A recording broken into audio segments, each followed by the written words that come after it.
Take to till the ground. My health is so much better. Okay. In this two-part series, I'm going to talk about the importance of a healthy home environment and how to reduce the impact of toxic chemicals in your home. You'll learn how to identify potentially harmful products so that your family can literally breathe better, sleep better, and so much more. I've helped dozens of families to create cleaner home environments and to experience transformation. So let's get started. We always want to remember that our health is about service, what I am able to do because I feel so much better. As we get started, don't forget to click that subscribe button and hit the bell to get notified every time we have a new episode.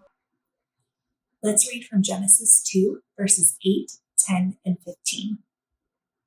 And the Lord God planted a garden eastward in Eden, and there he put the man whom he had formed. And a river went out of Eden to water the garden, and from there it was parted and became into 4 rivers. And the Lord God took the man and put him into the Garden of Eden to dress it and to keep it.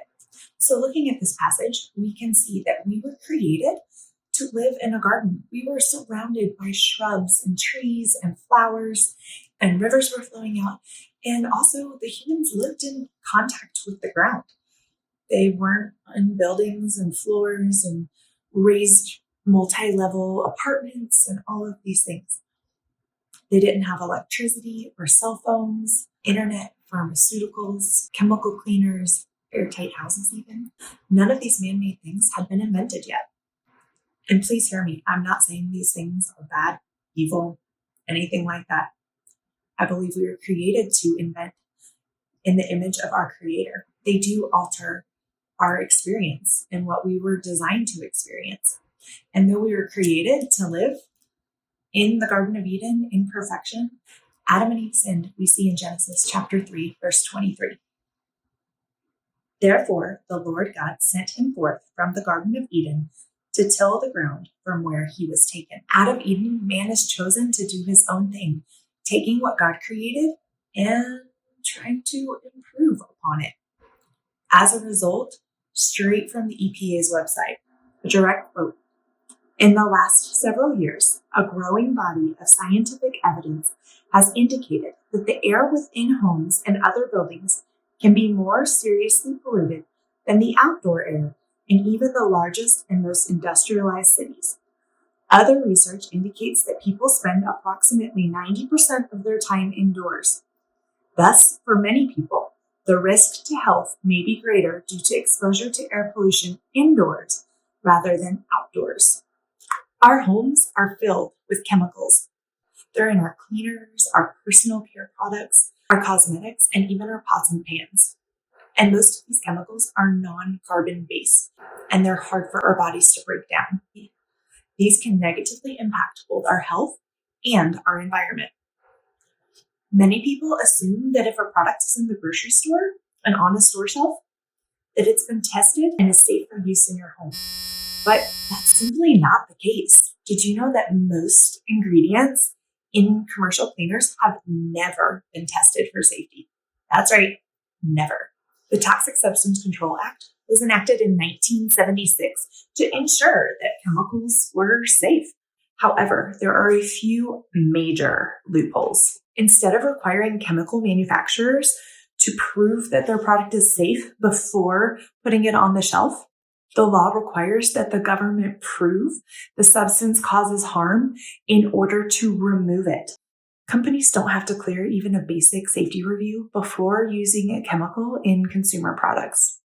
And the EPA has little power to remove harmful chemicals once they're already in the marketplace.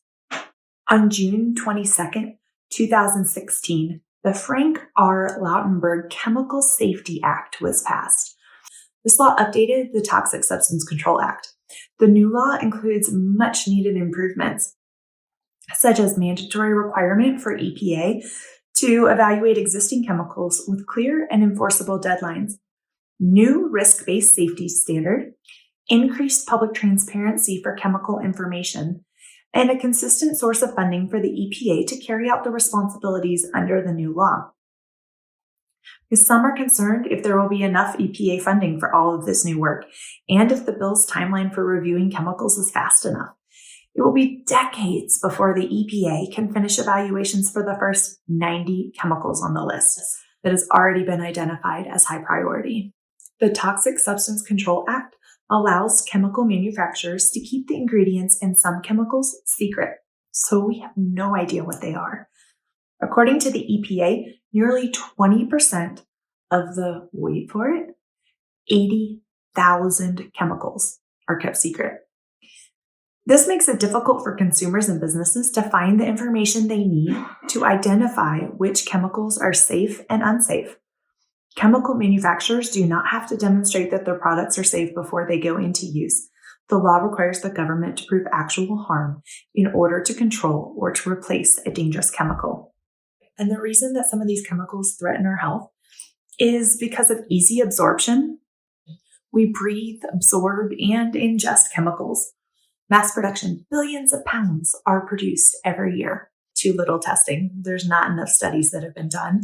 Heavy use of pesticides. They're used in gardens and homes and schools. And we have to consider the environmental persistence, that they don't just disappear as soon as you spray them on there, that some of them can stay around for decades. According to the CDC, more than 200 high-volume synthetic chemicals can be found in the bodies of nearly all Americans, including newborn infants. They haven't even been exposed to the environment outside of their mothers yet, and over 200 chemicals are found inside of their bodies. And yet I hear time and time again from people, oh, I've been using them for years and I'm doing fine. Have you heard this too? Or maybe you've even thought it. But I want to teach you a word, bioaccumulation.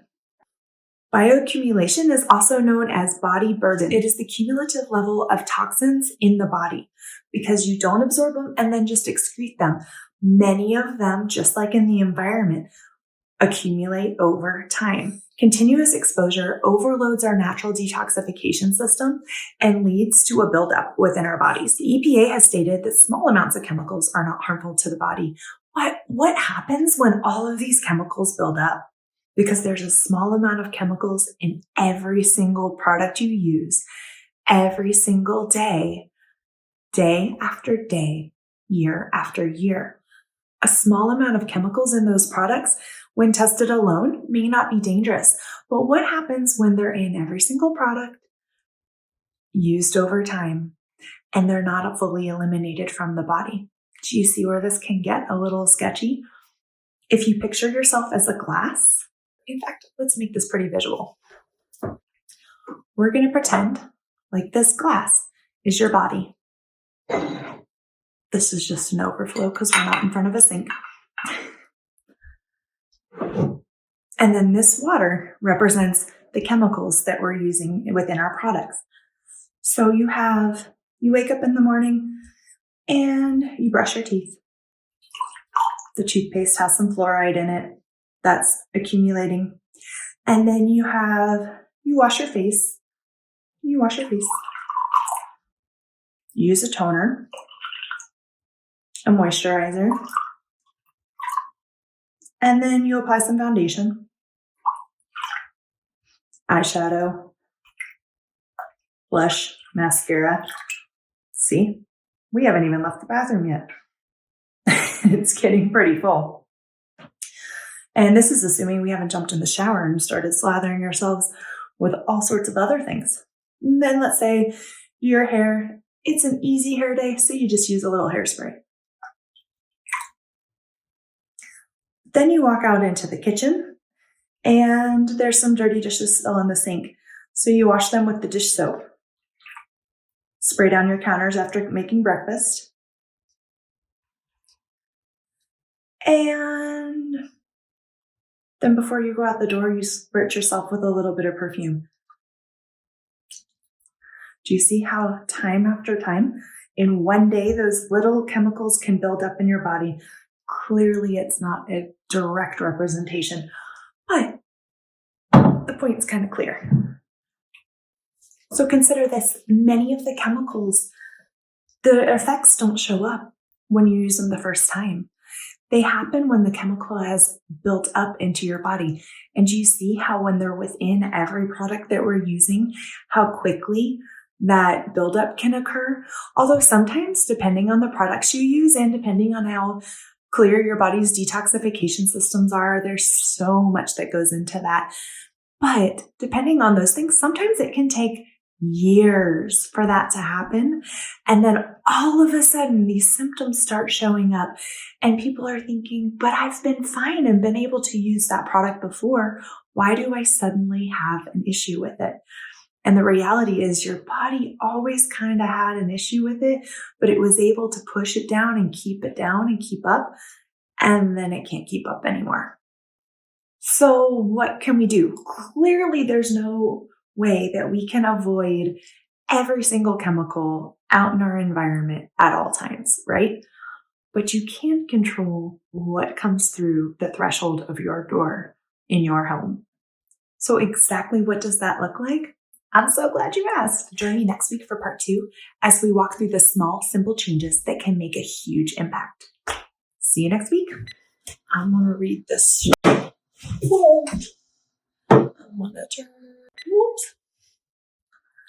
Importance. Let's try this again.